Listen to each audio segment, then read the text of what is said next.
Hello everybody and welcome back to SFF180. It is the 19th of May and it's time once again for Mailbag Monday. I hope all of you had a lovely weekend. Mine was really good. Saw Godzilla, really enjoyed it.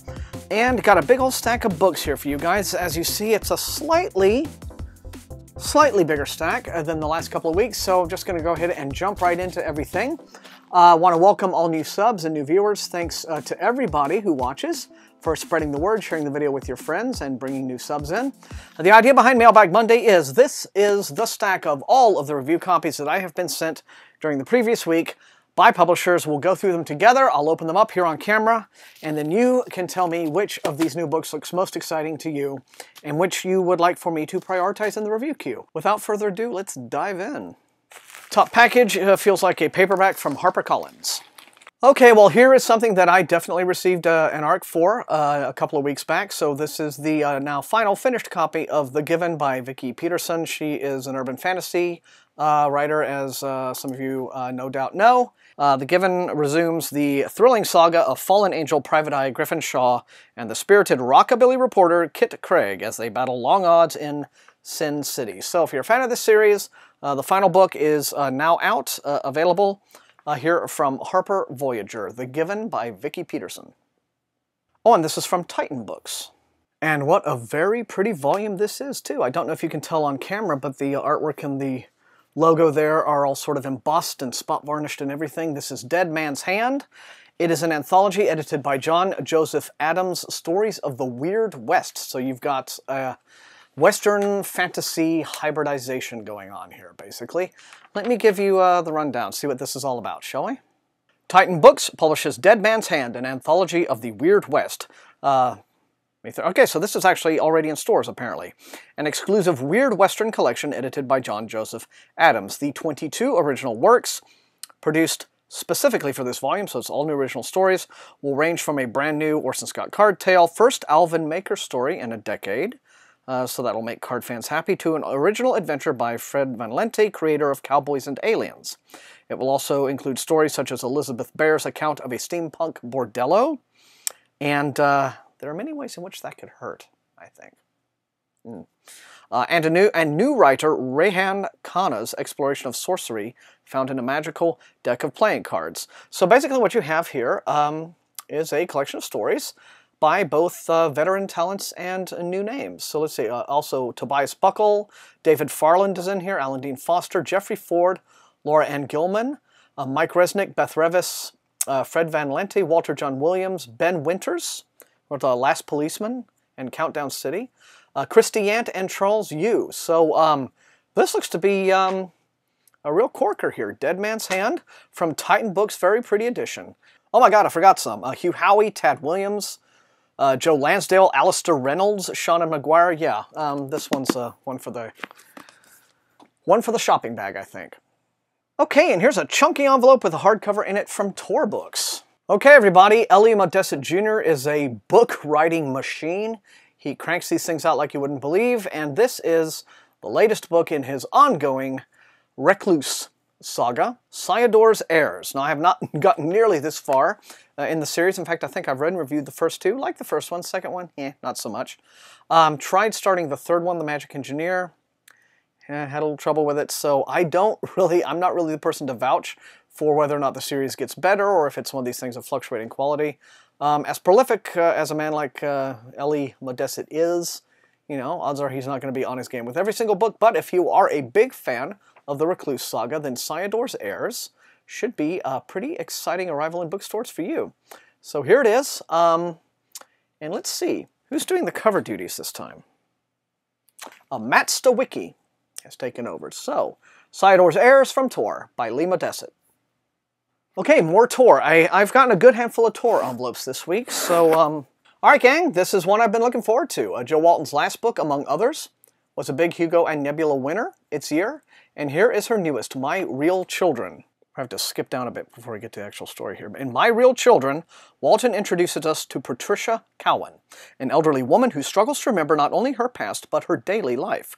Confused Today read the notes clipped to the end of her bed. She forgets things she should know, what year it is, major events in the lives of her children. But she remembers things that don't seem possible. She remembers marrying Mark and having 4 children. And she remembers not marrying Mark and embarking on her career, finding love with the wonderful and supportive Bee instead. She remembers the death of President Kennedy in 1963, but she also remembers Kennedy in 1964 declining to run again after the nuclear exchange that took out Miami and Kiev. So this is a woman who is sort of simultaneously living in 2 time streams, seems like. Her childhood, her years at Oxford during the Second World War, those were solid things, but after that, what was the real path her life took? And how did that past change the present? 2 lives, 2 worlds, 2 versions of modern history, each with their loves and losses, their sorrows and triumphs. Well, well, all right. Joe Walton is back with what seems like a really fascinating and compelling book, My Real Children, available from Tor. And a 3rd Tor package. Alright guys, this is one called Motherless Child. The author is Glenn Hirshberg, an extraordinary Southern horror from Glenn Hirshberg, winner of the Shirley Jackson Award and the International Horror Guild Award. It's the thrill of a lifetime when Sophie and Natalie, single mothers living in a trailer park in North Carolina, meet their idol, the mysterious musician known only as the Whistler. Morning finds them covered with dried blood, their clothing shredded, and their memories hazy. Things soon become horrifyingly clear. The Whistler is a vampire, and Natalie and Sophie are his latest victims. Okay, I know, vampires. The young women leave their babies with Natalie's mother and hit the road determined not to give in to their natural desires. Hunger and desire make a powerful couple, so do the Whistler and his mother, who are searching for Sophie and Natalie with the help of Twitter and the musician's many fans. Okay, so I kind of like that aspect. Brings social media into a storyline.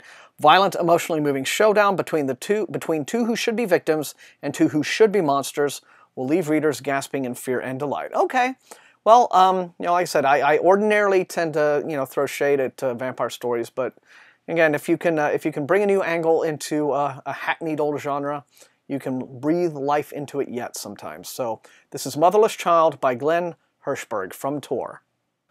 Okay, this is the 2nd book in a steampunk series. I have gotten the first one. It is somewhere around here. I actually didn't really pick it up at the time, but the second one is here. This is Gideon Smith and the Brass Dragon.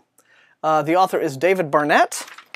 And the first book in this series was, what was it? Let's see, it says Gideon Smith and the Mechanical Girl. Okay, and so I do recognize that title. I do have this book somewhere in the stack, but this is the 2nd one. I'll give you a very brief rundown of it all. 19th century London is the center of a vast British Empire, a teeming metropolis where steam powers king and airships ply the skies, so usual thing, and where Queen Victoria presides over 3/4 of the known world, including the east coast of America following the failed revolution of 1775, so alternate history. Young Gideon Smith has seen things that no green lad of Her Majesty's dominion should ever experience. Through a series of incredible events, Gideon has become the newest hero of the Empire, but Gideon is a man with a mission. For the dreaded Texas pirate Louis Cockayne has stolen the mechanical clockwork girl Maria, along with the most fantastical weapon, a great brass dragon that was unearthed beneath ancient Egyptian soil. Maria is the only one who can pilot the beast, so Cockayne has taken girl and dragon off to points east. And so it's up to Gideon to save girl and dragon and the day. So here we are. 2nd book in this series. It's slated for September, it says, so I imagine when I get the final copy, we'll be able to see what the art looks like. But by that time, I should be able to read them both. September. So, here we are. Gideon Smith, Book 2. And from Prometheus, so this is going to be a Pyre book. Alright everyone, the author is Mandy Hager. The book is Resurrection, and it is the 3rd volume in Blood of the Lamb series. Now, again, Pyre sends me everything, so I do have the arcs for these. Let's see. The whole idea behind this series is it's a futuristic novel for young adults. Okay, Blood of the Lamb trilogy, so 3 books total. This is the last one. At its heart, a reflection on the way a few very powerful, mostly white men hold the balance of power all around the world and maintain it through intimidation, incarceration, and fear. So, not unlike how things are today. So I don't want to give too many spoilers away, but this would appear at first blush to be yet another young adult dystopia. But who knows, perhaps it has a lot more on its mind than the usual young adult dystopia. Nice little notice from Kirkus up there. So, well, here we are. If you've been following these books, if you've read the first 1 or 2 of these, please let me know what you thought of them in the comments. But Mandy Hager is here with Resurrection, Book 3 of Blood of the Lamb. And the final package for this week is from HarperCollins. And Feels like a hardcover. Okay, gang, think I got the arc for this one as well a few weeks back, but the final volume is here, and I'm very happy to have it. This is Queen of the Dark Things. It is the sequel to Dreams and Shadows by Robert Cargill, C. Robert Cargill, who writes online as Massaworm. He has written reviews for like AintItCoolNews.com and some of these other websites, and he's also a screenwriter. But this is the second book in a kind of a dark fantasy, I do believe, trilogy or series. Maybe, I don't know exactly how many books are slated. Queen of the Dark Things. Dreams and Shadows was very well received, and so here's the second one. I'm quite keen to read this. Let me just give you a very brief rundown, if I can, on what it's all about. Okay, well, I can't really do that because if I give you a synopsis, it's going to spoil book one. But anyway, it involves basically a realm of mystery and darkness beyond our own, an army of fairies, and the main dude's a wizard. And anyway, so yeah, all kinds of wizardly, dastardly doings and goings on in the series Queen of the Dark Things by Robert Cargill, now available from Harper Voyager. Okay, everybody, that is it for the mailbag this week. Thank you, as always, for joining me. As usual, in the comments, let me know what you think.